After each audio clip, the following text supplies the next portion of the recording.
relatively busy Capitol. Never a dull day here. I want to start with the Intelligence Committee hearing we had yesterday that was in the open. This is called the Worldwide Threats Assessment. It is the one time a year where the leadership of our intelligence community comes in public to report to my committee, as well as to Congress and the public at large, about the state of threats to our nation. I'm going to focus on two items that came out of yesterday's hearing. First, one of the areas that I've been extraordinarily concerned about for some time is the security of our elections this year. I'm concerned about foreign influence coming into our election. I'm concerned about the administration itself undermining the integrity of our election when President Trump says, we ought to have the feds take over elections, or Republicans should run all the elections. Clearly counter to what a free and open process would be. One of my focuses has been on Tulsi Gabbard, who is the Director of National Intelligence, someone I didn't think was competent for this position, and voted against her, and everything, her actions since then have confirmed the validity of my vote. You may recall a while back, Tulsi Gabbard, whose job it is to look at, as our nation's top spy, look at foreign countries interfering in our elections. Instead, she's inserted herself into domestic policy when there was a search warrant given to collect some of the ballots from Fulton County, Georgia, Atlanta, about the 2020 election. Somehow she appeared with the FBI where she had no business of being there. I pressed her on that yesterday. She said the president had ordered her to go there, requested her to go there to observe. Well, that's not her job. And this whole seeking after the 2020 ballots was based on an affidavit from a bunch of debunked theories about the 2020 election that had been litigated and resolved many times. Matter of fact, the Republican Secretary of State in Georgia had said that elections were safe. The fact that she was down there observing, or potentially whether she touched or dealt with the ballots, it gravely concerned me. And we've now got a very mixed message that she said the president requested her, ordered her there. The president, subsequent to that action, said he didn't know she was going to be there, or Pam Bondi, the attorney general, ordered her to go there. This is still, there's a lot of smoke and concern about her activities focusing on domestic activities when she should be focused on foreign threats.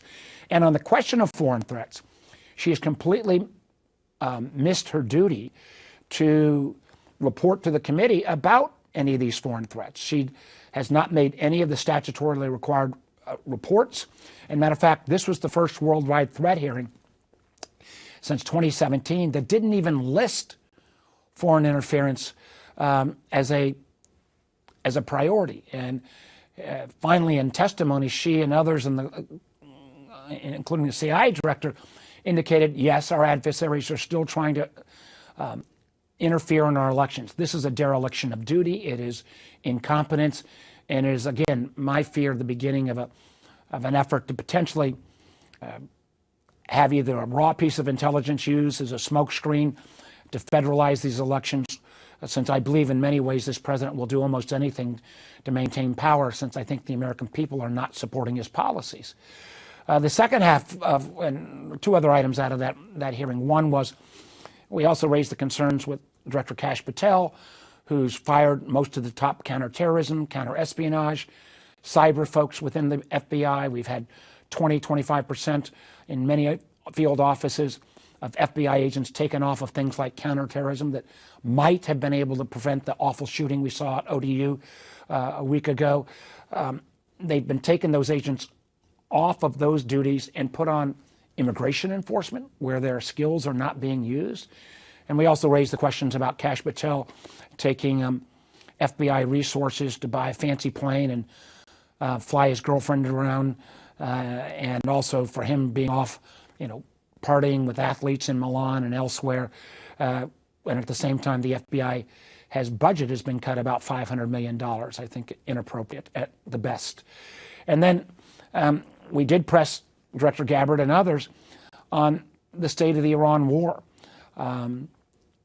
Tulsi Gabbard has been a long-time advocate against foreign involvement. Matter of fact, her former top deputy, Joe Kent, resigned earlier this week. He was head of the Counterterrorism Center because he thought that there was no imminent threat posed by Iran.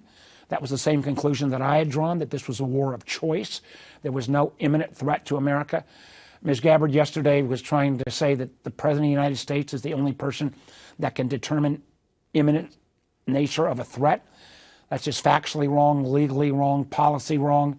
The intelligence community is supposed to provide those assessments, and then the president can make a judgment.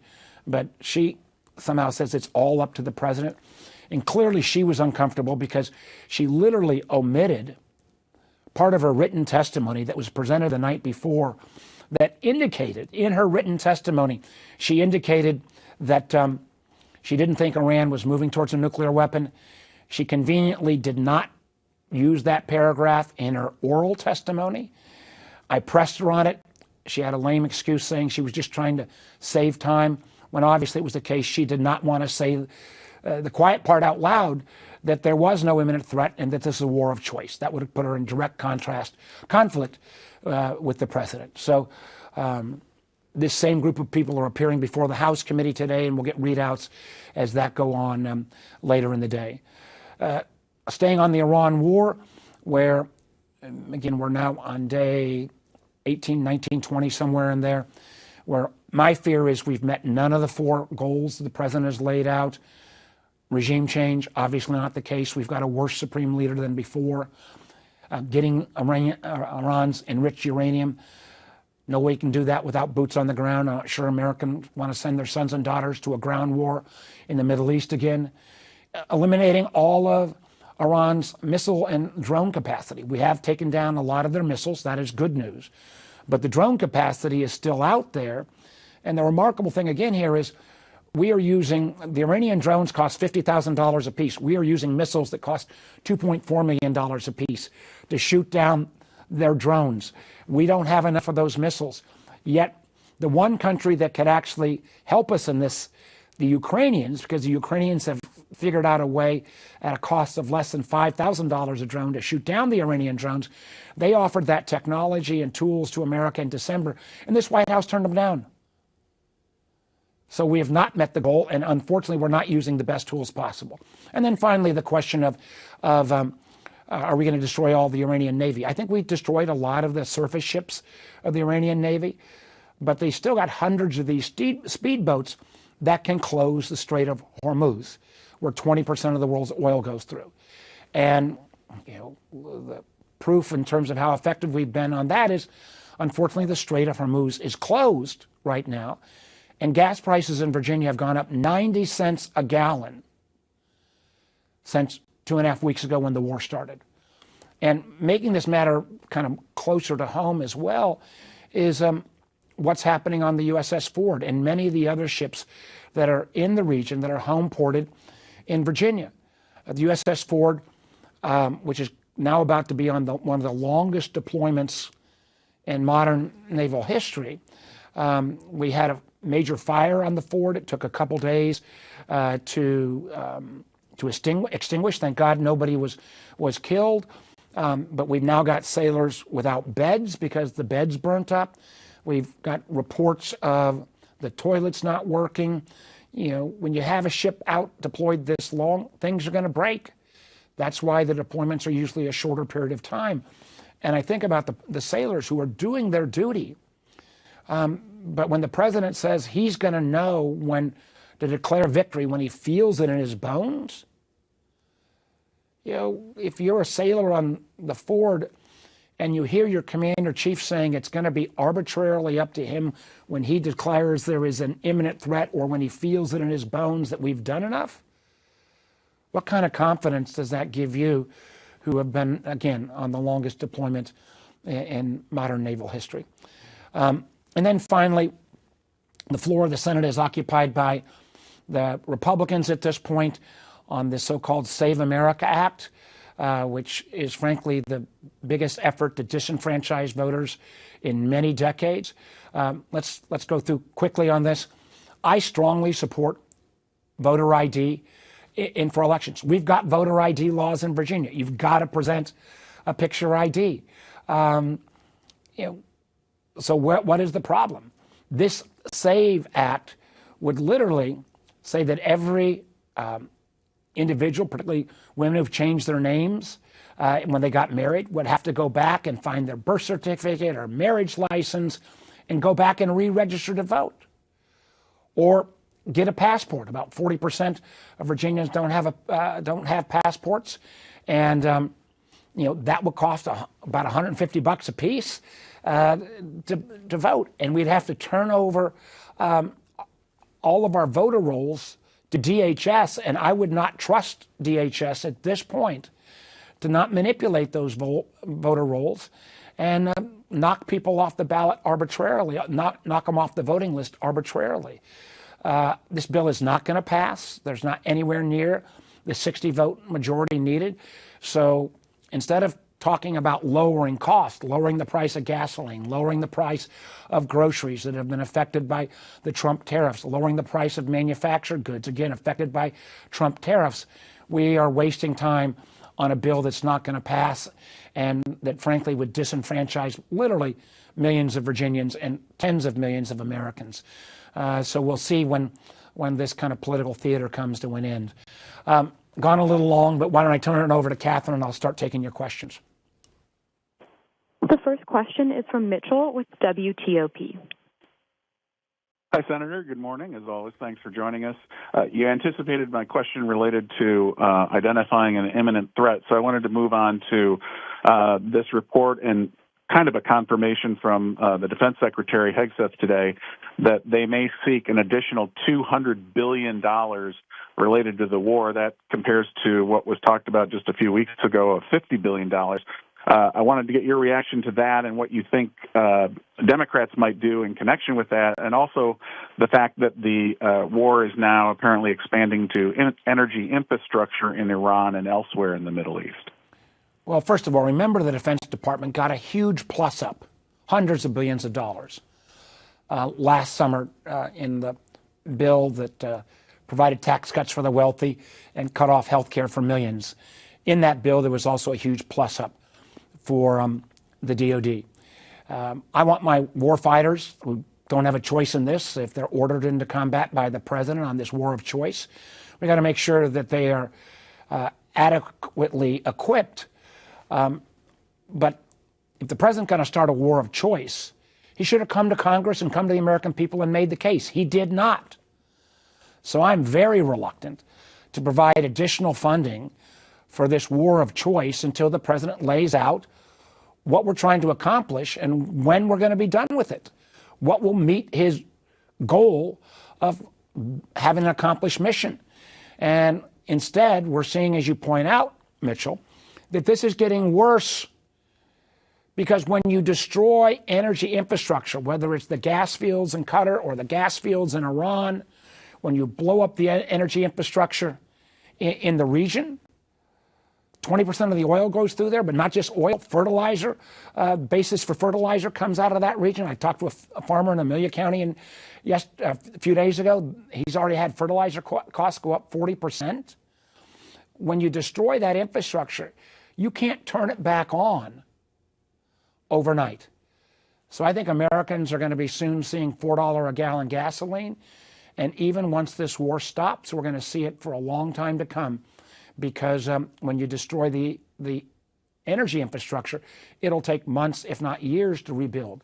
This is what happens when you don't have a clear plan. This is what happens when Donald Trump said, oh my gosh, he didn't think the Iranians would close the Strait of Hormuz, or he didn't think the Iranians would strike the other countries in the Gulf region. If he didn't think that, then he has not been fully briefed by our intelligence community, because everyone in the intelligence community knew that if a war was started, Iran would strike those neighboring countries and close down the Strait of Hormuz. That is their ace card. So again, he was either not briefed by incompetent leadership, or he was briefed and once again just chose to ignore it.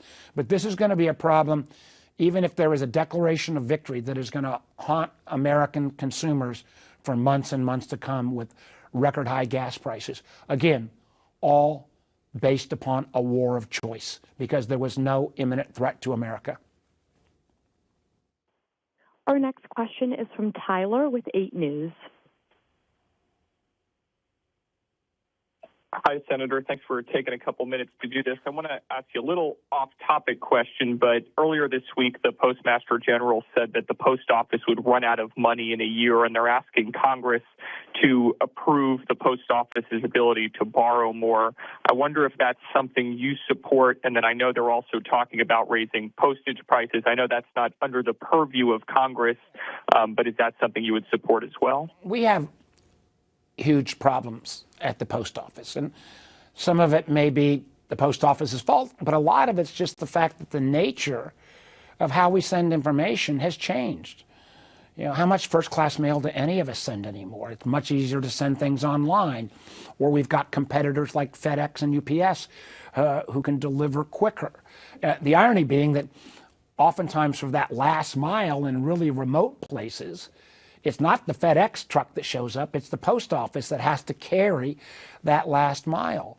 So I want to see the proposal, if they come forward, on how we get the post office back on a sound business footing. Here's the amazing thing, though. The former Postmaster General, Mr. DeGioia, who was a Trump appointee in his first term, and at first I was strongly against Mr. DeGioia. I can remember some of the disruption that was caused in Richmond with mail being slow in Charlottesville. And I was pretty much against him. But I found in Mr. DeGioia actually somebody that was practical, that had a business plan, and he was slowly turning the operations around. He even had support of the postal unions. You know what he got for that? For actually doing his job, keeping his head down. He got fired by Trump at the beginning of his second term. I have no idea about whether this new Postmaster General is competent or incompetent. So I'll look at that when they put a proposal forward. But I do know this, in many of our communities in Virginia, you get more starting pay if you go to work for Chick-fil-A than you do at the post office. The post office job used to be a path to middle class. You didn't make as much money maybe, but you got good benefits and there was stability. Now with the kind of ongoing assault on the federal workforce and the fact that this president disrespects federal workers or anybody that does government work, it is a lot harder for the post office to hire in new people and to keep people. So you've got a business model that's radically changed. You've got a job that's not as attractive as it used to be. And you've got this shift in management back and forth. So I know the Americans, we all love our mail. But I do understand that the basic business proposition here is going to have to be reviewed. Our next question is from John with Fredericksburg Free Press. Hi, Senator. Appreciate your time. We're coming up in Fredericksburg on the one-year anniversary of the VA clinic opening in Spotsylvania. Last time I heard you talk about this, you had a lot of concerns. Just wanted to get your updated thoughts on that operation. Well, John, yeah, I remember being at the opening. What a great building. What a great amount of services being offered. And boy, it was a long time coming. It took way too long. The federal procurement process, we hit lots of bumps, but it finally got open because we've got such a growing amount of veterans in the greater Fredericksburg area. One of the things I expressed concerns, though, about a year ago was that even at that point, we only had about a third of the staffing filled. And my understanding is now the VA still having a hard time staffing. Now, this has been a long-term problem. I see it at the Richmond VA, I saw it at the Hampton VA. The VA never plays full market rates, particularly for doctors, so you've got a lot of turnover. But people would go to work for the VA because, one, the mission, terribly important, serving our veterans. Two, again, the fact that this was a stable job. While you might not get as much pay, you had job security. Well, all of that job security and stability has completely been upended by this Trump administration, by the DOGE efforts, by the fact that initially they were going to cut literally hundreds of thousands of VA workers. It's really hard to make the case whether to go to work for the VA or the post office or the CIA even at this point, when you've got an administration that has basically declared war on federal workers. When you've got the director of the OMB, Mr. Vogt, saying his job was to traumatize, his words, not mine, the federal workforce. And I think the federal workforce is traumatized, and it's really hard to recruit. And the unfortunate thing, after this, hundreds of millions of dollars of investment, I'm not sure our veterans in the greater Fredericksburg area are getting the service they have earned and they deserve, because it's so tough to get people to go to work for the VA right now. Some of that can be dealt with some upgrade in pay, but ultimately it's going to take an administration that does not have kind of a war against federal workers to be able to get to the staffing levels we need, both at Fredericksburg and at the new facility down in Hampton Roads. Our next question is from Coulter with WTKR.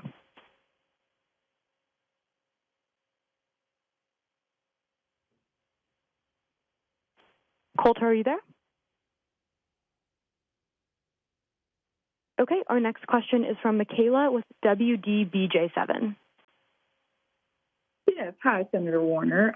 As you know, there is a man from our region who's currently in prison in Russia, and you've joined Senator Kaine and Representative Klein to urge the State Department to designate him as being wrongfully detained. Why is it important to advocate for him and his family, and why has he not yet been labeled a political prisoner given the circumstances of his detention? Well, I know about Mr. Zimmerman. I believe he grew up in Salem. I've heard about his story. And, unfortunately, this is what Russia does. Russia grabs any American they can and holds them as hostages for trade. Whether it's trading an American, it feels like Mr. Zimmerman did nothing wrong, to trade him for Russian spies, to trade him for other political purposes. And I've been very disappointed this Trump administration has not focused more on getting Americans out of custody. I believe we got the former WNBA star and Paul Whelan out in an exchange over a year ago. But this is what Putin does, and my concern is you've got a president who seems to be buddy-buddy oftentimes with Mr. Putin for strange and unknown reasons. And I am concerned that Americans held in Russia, and it's not just Mr. Zimmerman, I think the number is close to double digits, aren't getting the attention and the focus of the State Department they deserve. I'm going to keep the pressure on until Mr. Zimmerman gets home and gets reunited with his family in the Roanoke Valley. But we've got to have the administration step up on this and make it a higher priority. Our next question is from Michelle with Northern Neck News. Good morning, Senator.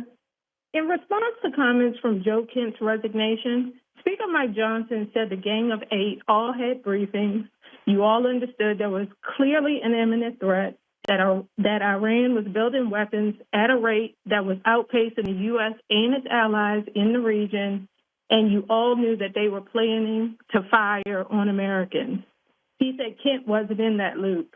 So you stated that there's no imminent threat now, but can you confirm whether evidence was initially presented to the Gang of Eight that was at least arguing an imminent threat?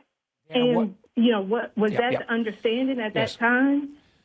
And also, of course, there are the fuel prices, but are there any impacts specifically that Virginia should be bracing for from this war? Well, first of all, the Speaker is factually wrong. There was no imminent threat to America.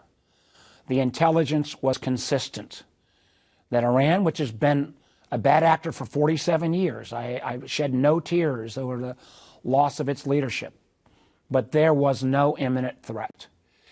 Whether it was on the nuclear basis, which again, even Director Gabbard, Trump's own Director of National Intelligence, had in her testimony yesterday, or her senior advisor, Mr. Kent, who I disagreed with on virtually everything, but told the truth and resigned, and now is under FBI investigation. This was a war of choice chosen by Donald Trump at this moment in time. If you want to start a war of choice, your obligation is to come to the American people and the Congress and ask for a declaration of war. He did neither of those things. Anyone that tells you differently about an imminent threat is not telling the truth. I was in those briefings. I follow this more closely than almost any other member of Congress, and those are the facts validated by, again, testimony from Trump's own intelligence leadership as recently as yesterday. In terms of how this is going to affect Virginians, well, we've got 90 cents a gallon gas price increase already. I think the average went from $2.81 to about $3.80 now. I think we'll see it go to $4 shortly. We have seen Northern Neck's got a lot of farming community. We've seen the price of fertilizer go up 40% because most of the raw materials that go into fertilizer go through the Strait of Hormuz. We have seen the need for aluminum, and aluminum is used in many, many products. You think about all the aluminum used in breweries, for example. All of those costs are going up dramatically because of the basic metals that are based in aluminum, again, come from that region in the Middle East. And how Virginia is going to face this more dramatically than other states, we have a higher concentration of military personnel. I don't have the figure, but on a per capita basis, I bet you we've got more troops deployed in the Middle East than any other state. We obviously know that with the Ford and many of the ships that are home ported in Norfolk.